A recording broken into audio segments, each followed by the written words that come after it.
जय श्री राधे कृष्ण साथियों, मैं भी कृष्णा ज्ञान सहारा चैनल में आपका स्वागत करती हूँ। कैसे हैं आप? आपके अच्छे स्वास्थ्य और सुख जीवन की मंगल कामना करती हूँ।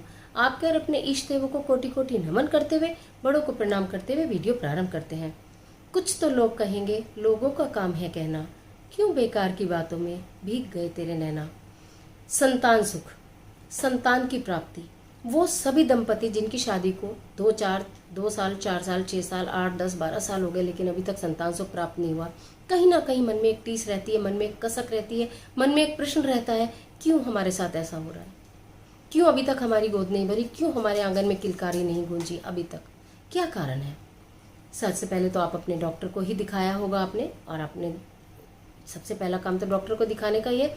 और उस कंडीशन में अगर कोई परेशानी होती है तो डॉक्टर इलाज कर देते हैं, कोई दिक्कत नहीं आती है। दिक्कत वहाँ आती है जब डॉक्टर ये बोलता है कि आपको कोई कमी नहीं है। ईश्वर पर भरोसा रखो, ईश्वर पर विश्वास रखो, ईश्वर का पूजन करो, ईश्वर का भजन करो, भगवान आपकी गोद भरेंगे। ये डॉक्टर के मुंह से वर्ड्स निकलते हैं जब वो दवाई नहीं देते। जब डॉक्टर ये वर्ड्स को देकर आपको भेजता है तो आपके पास एक ही एकमात्र साधन बचता है। आप चाहे मानते हो या आप न मानते हो, फिर भी आपके पास एकमात्र रास्ता रहता है ईश्वर। ईश्वर की पूजा करना, ईश्वर की अर्चना करना, आराधना करना, उन पर विश्वास करना, श्रद्धा करना, और छोटे मोटे पूजा पाठ के ऐसे उपाय कर लेना जिससे कि आपकी गोद भरे, आपके आंगन में किलकारी गूंजे। तो जी हाँ, संतान प्राप्ति के अचूक उपाय लेकर आज मैं आपके बीच में। चलिए झटपट वीडियो प्रारंभ कर लेते हैं, लेकिन उससे पहले चैनल को सब्सक्राइब नहीं किया है तो चैनल को सब्सक्राइब अवश्य कर दीजिएगा। बेल आइकन का बटन दबाना न भूलिएगा, जिससे आने वाली सभी वीडियोस का नोटिफिकेशन आपको मिले सबसे पहले। साथियों, संतान सुख, संतान सुख से बड़ा कोई सुख नहीं। नारी जब तक पूर्ण नहीं होती, जब तक उसको संतान नहीं होती, ऐसा कहा जाता है। लेकिन कभी बार ऐसा होता है कि ये चीज़ हमारे हाथ में भी नहीं होती, ईश्वर के हाथ में है। तो चलिए ईश्वर को ही मनाते हैं ना। अगर ईश्वर के हाथ में है तो ईश्वर को मना लेते हैं। क्या करेंगे? अपने घर में गणपति आपके घर के मंदिर में अवश्य ही होंगे।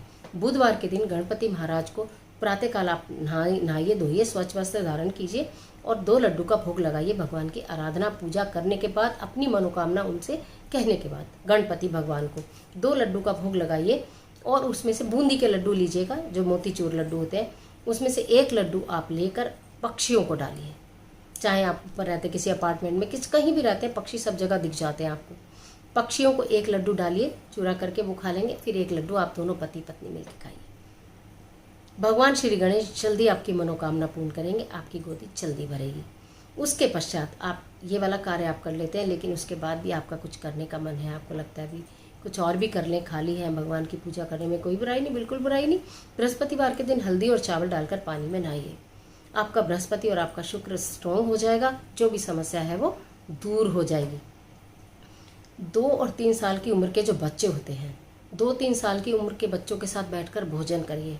यदि वो बच्चा आपके परिवार में है, चाहे आपके परिवार में किसी का भी है तो बहुत अच्छी बात है, पास पड़ोस का है तो भी अच्छी बात है। देखिए, बच्चे में आप लड्डू गोपाल को देखिएगा।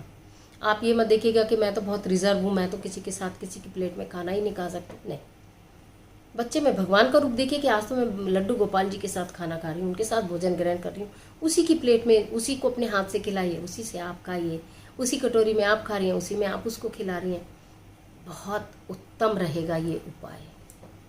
बच्चा घर का हो या बाहर का हो, जिससे भी प्रेम हो, लेकिन करें प्रेम से। खाली ये नहीं कि किसी ने उपाय बताया है चलो कर लेती हूँ, वैसे मेरा मन नहीं मानता किसी के साथ खाने का। अगर ये भाव मन में हो तो इसको मत कीजिएगा। अब क्या करना है आपको? इसके पश्चात आप बृहस्पतिवार के दिन गुड़ और चना लीजिए और गाय को खिलाइए। गुड़ और चना गाय को खिलाने के बाद गाय की 7 परिक्रमा करिए बृहस्पतिवार के दिन, और फिर गाय माता से अपनी प्रार्थना कीजिए। आप देखिए, गाय माता आपकी इच्छा को ज़रूर पूरा करेंगी, जल्द ही पूरा करेंगी। कहते हैं ज़रूरतमंदों की मदद करनी अवश्य चाहिए। यदि ईश्वर ने आपको इतना समर्थ बनाया है, इतना काबिल बनाया है, तो ज़रूरतमंदों की मदद ज़रूर करिए। संतान प्राप्ति के लिए आप एक कार्य ये करिए कि कोई गर्भवती महिला जो ज़रूरतमंद है, आपको ऐसा लगता है ये ज़रूरतमंद है और ये गर्भवती है, बहुत सारे हम देखते हैं, कई बार लेबर में भी देखकर तरस भी आता है कि भाई गर्भवती है लेकिन फिर भी वो कार्य कर रही है। ऐसी महिला के लिए भोजन की व्यवस्था करिए। आप उसे तसल्ली दीजिए कि पूरा समय तुम्हें भोजन की परेशानी हम नहीं होने देंगे। आप उसकी भोजन की व्यवस्था कीजिए, उसको डॉक्टर को दिखाने की व्यवस्था कीजिए। अगर उसकी कोई दवाई चल रही है तो वो उसे उपलब्ध कराइए। और अगर आपकी सामर्थ्य है तो अपने मन में ये भी संकल्प कीजिए कि जब इसकी डिलीवरी होगी तो हम ईश्वर हमसे इसका सारा कार्य, सारा खर्चा करवा दीजिएगा। अगर वहाँ तक ना करें तो कम से कम उसकी कुछ भोजन की व्यवस्था आप अवश्य करिए, अगर वो गर्भवती स्त्री है तो। फिर देखिए आप उसकी दुआएं सीधी वहाँ पहुँचेंगी और उसकी दुआएं वहाँ पहुँचेंगी और आपकी गोद भरेगी। 11 बृहस्पतिवार क्या करना है, 11 किलो केले लीजिए, 11 किलो केले एक बृहस्पतिवार लीजिए और वो बंदरों में वितरित कीजिए।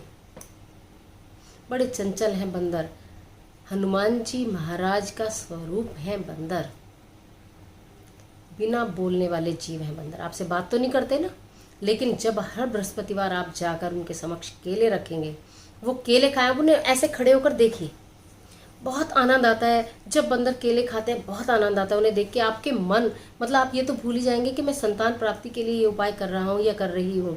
आपको तो उनको देखते रहेंगे, उनकी छवि इतनी निराली होती है जिस समय वो छील छील के केले खाते हैं ना, आपके मन के अंदर जो प्रसन्नता होगी, जो भाव जागृत होंगे, आपके यहाँ संतान उत्पन्न होगी। कहते हैं ना, मन प्रसन्न होता है, हम प्रसन्न मन से कुछ भी कार्य करते हैं वो सफल होता है। आपके मन को जरूर प्रसन्नता होगी। आपके यदि आपने सिर्फ एक महा उपाय कर लिया कि 11 गुरुवार 11 किलो केले, एक गुरुवार 11 किलो केले ले लीजिए, कोई महंगे भी नहीं आते हैं। आपको संतान चाहिए, थोड़ा बहुत आप करेंगे, दान पुण्य का भी काम है, लेकर जाइए, बंदरों को खिला कर आइए। आपके घर बुद्धिमान, भाग्यवान, शक्तिवान, खूबसूरत जिसे कहना चाहिए, रूपवान संतान की उत्पत्ति अवश्य ही होगी। ये एकमात्र इतना अचूक उपाय है। बाकी सारी चीज़ें आप करिए, लेकिन इस उपाय को तो आप बिल्कुल छोड़िएगा नहीं। अगर ये उपाय आप कर लेते हैं तो मैं समझती हूँ ईश्वर आपकी मनोकामना ज़रूर पूरे करेंगे।